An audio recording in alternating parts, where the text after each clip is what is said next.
میرے سیالکوٹ میں نا جہاں میرا پرانا گھر ہے، اب تو میں نے خیر وہ چھوڑ دیا، تو اس کے نا حضرت بالکل سامنے قبرستان ہے، ٹھیک ہے جی. تو ادھر قبرستان میں نا ایک بابا جی رہا کرتے تھے، بس وہ نظر پڑی تو بس نظر کام کر گئی ہے. تو یہ نہیں کہ کوئی غریب آدمی تھے، میرا گھر قبرستان کے بالکل سامنے تھا، ان کا گھر قبرستان کے اس سمت تھا. میرا گھر بھی میری طرح ماڑا ہی تھا، تو ان کا گھر بھی ان کی طرح تگڑا تھا. حضرت ان کے 3 بیٹے آج بھی جرمنی ہیں، ایک ان کا بیٹا ہے، ان کی سرجیکل کی بڑی اچھی سی فیکٹری ہے. بس کوئی معاملہ ہوا تو بابا جی نے سارا کچھ چھوڑا تو قبرستان میں آ کے بیٹھ گئے. میری ان سے بڑی محبت تھی. یہ آپ کو پتہ ہے 9-10 محرم مدارس میں چھٹیاں ہوتی ہیں، باقی بھی تقریباً چھٹی ہوتی ہے. تو 2 چھٹیاں تھیں تو میں سیالکوٹ گیا ہوا تھا. تو میری ہمیشہ سے عادت رہی ہے ادھر ادھر بیٹھنے سے اچھا یہاں نہ ہی بیٹھو کسی کے پاس، اور اگر بیٹھنا ہے تو کسی اچھے کے پاس بیٹھو. میاں محمد بخش صاحب نے بھی فرمایا، آپ فرماتے ہیں چھڑ دے بے درداں دی یاری نہیں تے ہو جاسی منہ کالا. چھڑ دے بے درداں دی یاری نہیں تے ہو جاسی منہ کالا. وہ اے دے تو تنہائی چنگی جڑی بخشے نور اجالا.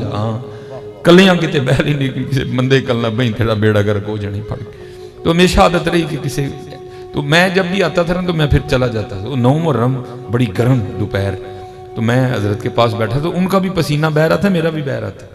تو قبرستان کے بالکل اس سمت ان کا ماشاءاللہ کوٹھی. تو تب ہوتے تھے وہ دیواروں میں لگنے والے ونڈو اے سی. تو ونڈو اے سی چل رہا تھا، اس کی آواز آ رہی تھی. تو میرے دل میں ایویں خیال آیا، میں نے کہا یار اے بابے نے کی کیتا، ایڈا یک ٹھنڈا کمرہ ہونا ہے تے بابا کتنے قبرستان جب بہ کے سڑن ڈے. تو میں نے حضرت سے سوال بھی کر دیا، میں حضور اتنا ٹھنڈا کمرہ آپ نے چھوڑا اور یہ کہاں آ کے ڈیرا لگا لیا؟ جواب اس نے بڑا زبردست دیا مجھے کہتے ہیں مولوی جی گل تے دسو. میں جناب اخیر ٹھنڈا کمرہ چھڑ کے آنا کتنے وے؟ اخیر ٹھنڈا کمرہ چھڑ کے آنا کتنے وے؟ میں جناب آنا تے ایتھے ہی ہے. فرمان لگے 4 مونڈے ہیں تے جو آنا ہی وہاں پہ ہی آ گئے. اللہ اللہ. وہ میں حضرت آپ کو یہ تلقین نہیں کرنے آیا کہ آپ قبرستان چلے جاؤ سارے، نہ یہ ہمارے نبی علیہ الصلوۃ والسلام کی تعلیم ہے. حضور نے معاشرت کو پسند فرمایا. ہاں بس حضرت اتنا کرو، رہو اپنے اپنے گھروں میں لیکن قبرستان کو بھولو نہ. حضرت جایا کرو کبھی کبھی وہاں جا کے نا 5-10 منٹ بیٹھا کرو اور غور کیا کرو میں نے ادھر ہی آنا ہے، میں نے ادھر ہی آنا. یہ ہماری تاریخ کا بڑا خوبصورت نام ہے. حضرت سلطان ابراہیم بن ادہم رحمۃ اللہ تعالیٰ علیہ، حضرت فضیل بن ایاز کے تربیت یافتہ ہیں آپ. تو ہم تو 5 روپے نہیں چھوڑتے. یہ وہ مرد قلندر ہے کہ جس نے محبت الہی میں بلخ کی بادشاہی کو ٹھوکر ماری تھی. تیرے عشق میں اے یار ہم نے کیا کیا نہ کیا، تیرے عشق میں اے یار ہم نے کیا کیا نہ کیا، صبر ایوب کیا گریہ یعقوب کیا ہے. تو وہ یہ صوفیاء کہتے ہیں، فوائد الفوائد شریف میں خواجہ صاحب بیان فرماتے ہیں کہ جب حضرت اپنے بستر پر لیٹتے تھے نا تو آپ کے بستر پر لیٹنے سے پہلے 2.5 من 100 کلو گلاب کی پتیاں آپ کے بستر پہ بچھائی جاتی تھیں. جو پہلے بھی گدا تھا وہ میرا گدا نہیں تھا، وہ پہلے بھی بادشاہ وقت کا گدا تھا. وہ کیسا نرم و نازک گدا ہوگا، اگر اس کے اوپر 100 کلو گلاب کی پتیاں بچھا دی جائیں تو کیا بستر ہوگا حضرت کو، اس پہ کیا نیند آتی ہوگی. تو وہ لکھا ہے، خواجہ صاحب فرماتے ہیں کہ وہ جو حضرت کی وہ خادمہ تھی نا جو اس خدمت پہ مامور تھی، جس نے روز یہ پتیاں بچھانی ہوتی تھی، تو روز جو بچھاتی تھی، تو ایک دن دل میں خیال آیا کہ آج ویکھی ہیں پلا چیک تے کریے کہ میرا بستر ہے. بس وہ چیک کرنے کے لیے لیٹی تو آنکھ لگ گئی. آنکھ کب کھلی؟ جب کوڑا پڑا وجود پہ. اٹھ کھڑی ہوئی، دیکھا حضرت سلطان ابراہیم بن ادہم جلاد حضرت کی کابینہ، غصے سے رنگ سرخ ہے. آپ نے فرمایا تیری اتنی جرت کہ تو ایک نوکرانی ہو کے بادشاہ کے بستر پر لیٹتی ہے. جلاد کو کہا مارو کوڑے اس کی کھال ادھیڑ دو. وہ کوڑے پڑے تو اس نے رونا شروع کر دیا، لیکن تھوڑی دیر بعد کیا کیا، رونا چھوڑ کے نا مسکرانا شروع کر دیا. تو حضرت بھی بڑے جان دیدہ شخصیت کے مالک تھے. آپ نے جلاد کو کہا بس کر، اس نے چھوڑ دیا. آپ نے فرمایا پہلے رون ڈئی سے ہوں ہسن لگ پئی ایک ہی. عرض کی تھی حضور وجود ہے، کوڑے پڑے درد ہوئی رونا ہی تھا. فرمایا اصل سوال یہ ہے کہ اسی کیوں. عرض کی تھی حضور کوڑے پین ڈے ساں رون ڈئی ساں، بس ایک خیال آیا تے تاں ہسن لگ پئی. کی خیال آیا؟ حضرت خیال آیا میں تو کیوں رون ڈئی؟ ہاں تو تے چیک کرن لی لیٹی ہے تے کوڑے پین ڈے نے، ذرا بھی تے سو جڑا کئی سالاں دا سون ڈیا انہوں کنے پین گے. جڑا کئی سالاں دا سون لیا انہوں کنے پہن گیا.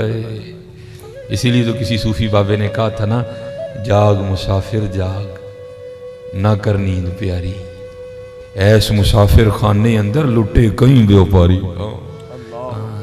بڑے لٹے گئے جی حضرت، دھیان رکھیو بھائی جی کتے لٹے نہ جائیو، دھیان رکھیو کتے. اور حضرت جی یہ ہمیں وہم پڑ گیا ہے، ہم یہ شیطان نے نا ہمارے اندر بات ڈال دی ہے کہ شاید چھوڑ کے تو کچھ نہیں ملے گا.